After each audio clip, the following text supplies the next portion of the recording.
안녕하십니까. 토요일 제주 MBC 뉴스투데이입니다.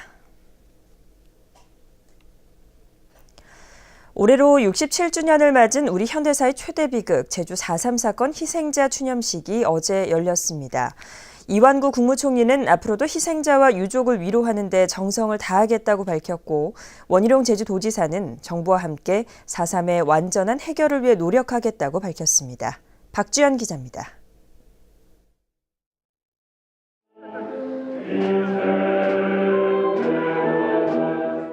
올해 처음 만들어진 4.3의 노래와 함께 시작된 제주 4.3 희생자 추념식. 국가기념일로 지정된 뒤 두 번째로 정부가 주관한 추념식에서는 4.3 평화문학상 당선작이 처음으로 추모시로 낭송됐습니다. 동굴은 쇠약한 바람의 잎, 고장난 피리처럼 구멍에서 침식된 총소리가 쏟아져요. 정부를 대표해 추념식에 참석한 이완구 국무총리는 앞으로도 4.3 희생자들을 기리고 유가족을 위로하는 일에 모든 정성을 다하겠다고 밝혔습니다. 이번 추념식이 제주뿐 아니라 우리 대한민국을 하나의 공동체로 만들어 나간 소중한 계기가 되기를 바랍니다. 원희룡 제주도지사는 해마다 4.3 추념 기간을 공식 운영하고 4.3 평화상을 세계적인 상으로 만들며 희생자 상설 신고 시스템을 법제하겠다고 밝혔습니다. 국가 추념일에 걸맞는 지원 체계가 갖춰질 수 있도록 제주도가 더욱더 노력하고 중앙 정부와도 적극적으로 협력해 나가겠습니다. 두 번째 4.3 국가 추념일을 맞아 화해와 상생을 통한 국민 대통합의 추념식으로 거듭났지만 박근혜 대통령의 불참은 아쉬움으로 남았습니다. MBC 뉴스 박주연입니다.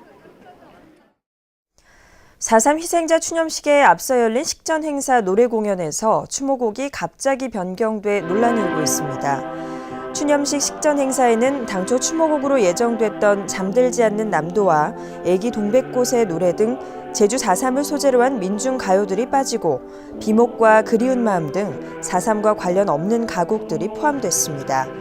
이에 대해 행정자치부는 많은 사람들이 참석하는 행사인 만큼 대중적인 가곡을 부르도록 요청했다고 해명했습니다. 어제 추념식에는 여야 대표를 비롯해 정치인들도 대거 참석했습니다. 논란이 일고 있는 4.3 재심사 문제에 대해서는 서로 다른 시각을 보였습니다. 권혁태 기자가 보도합니다. 안개가 가득한 4.3 평화공원에 여야 정치인들이 모였습니다. 추념식장에 나란히 앉은 여야 대표들은 함께 헌화와 분향을 하며 영령들을 추모했습니다. 여야 모두 국가 추념일인 4.3을 통해 화해와 상생을 이뤄야 한다고 입을 모았습니다. 제주 도민들의 시각에서 다시 재조명돼야 된다고 생각을 합니다. 그래서 용서와 화해 그리고 상생으로 이것을 승화시켜서 대통령께서 오늘 추념식에 좀 참석을 하셨으면 그런 화해와 상생 또 국민 통합이 더 살아나지 않았을까라는 아쉬움이 있습니다. 하지만 논란이 되고 있는 희생자 재심사 문제에 대해서는 입장이 극명하게 갈렸습니다. 그건 진상조사위원회에서 알아서 할 일입니다. 우리 새정치민주연합은 그런 움직임을 결코 용납하지 않을 것입니다. 새정치민주연합은 최고위원 전원이 추념식에 참석한 가운데 유족들과 간담회를 갖기도 했습니다. 문재인 대표는 원희룡 지사를 따로 만나서 4.3 희생자 재심사 논란에 대한 제주도의 적극적인 대응이 필요하다는 의견을 전했습니다. 중앙당에도 그런 것이 바람직하지 못하다라는 조금 확실한 말씀을 해주시면 도움이 되지 않을까. 이 추모와 화합의 정신을 손상하는 일이 없도록 그렇게 해야 되겠죠. 모처럼 한자리에 모인 여야 정치인들. 하지만 조금씩 다른 목소리를 내면서 4.3은 여전히 현재 진행형임을 말해주고 있습니다. MBC 뉴스 권혁태입니다. 새누리당 하태경 의원이 제주 출신 제일동포 소설가인 김석범 씨의 제1회 4.3 평화상 수상을 취소하고 4.3 평화재단 이사장이 사퇴하라고 요구해 파문이 일고 있습니다. 하태경 의원은 성명을 내고 김석범 씨가 시상식 수상 소감을 통해 이승만 정부는 민족 반역자 세력을 바탕으로 구성된 정부이며 제주도민의 저항은 내외 침공자에 대한 방어 항쟁이라고 말한 것은 반대한민국적 발언이라고 주장했습니다. 이에 대해 4.3 평화재단은 평화상 위원회의 심사 절차를 거쳐 수상자를 결정했다며 문제가 없다는 입장을 행정자치부에 전달했습니다.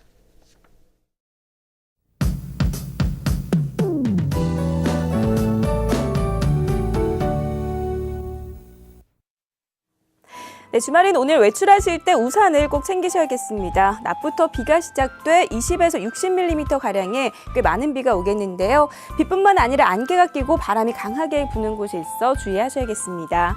내일은 식목일이자 날이 화창해진다는 절기청명인데요. 하지만 내일도 대체로 흐리다가 오후부터는 비 소식이 있다는 점 참고하셔야겠습니다.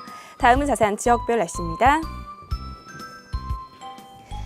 오늘 아침 북부 지역의 기온 10도에서 14도 보이고 있고요. 낮 기온은 19도 내외로 어제와 비슷하거나 2도가량 낮겠습니다. 서부 지역의 현재 기온 12도 내외, 낮 기온은 16도에서 17도가 예상되고요. 남부 지역의 기온 14도로 출발해서 18도까지 오르겠습니다. 네, 현재 동부 지역의 기온 평년보다 높은 모습이지만 낮에는 비가 오면서 평년 기온을 조금 밑돌겠습니다. 오늘도 한라산을 횡단하는 운전자들은 안개와 빗길 교통안전에 유의하셔야겠습니다.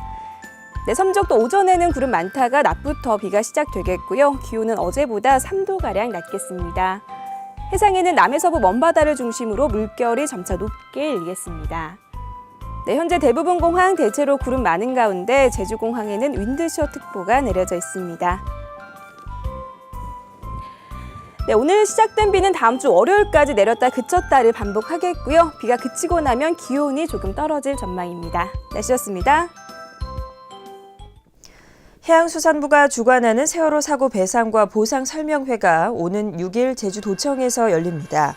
이번 설명회에서는 인명피해와 화물피해를 설명하고 설명회가 끝난 뒤에는 피해자들과 개별 상담을 진행할 예정입니다.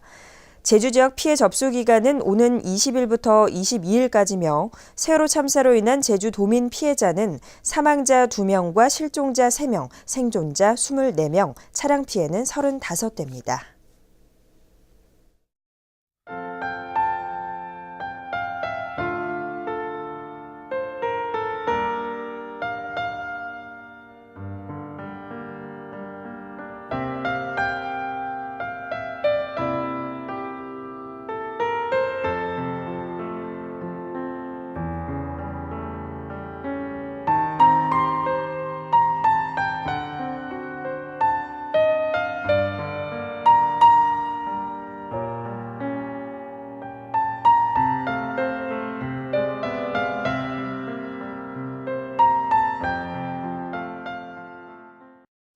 이상으로 제주 MBC 뉴스를 마칩니다. 고맙습니다.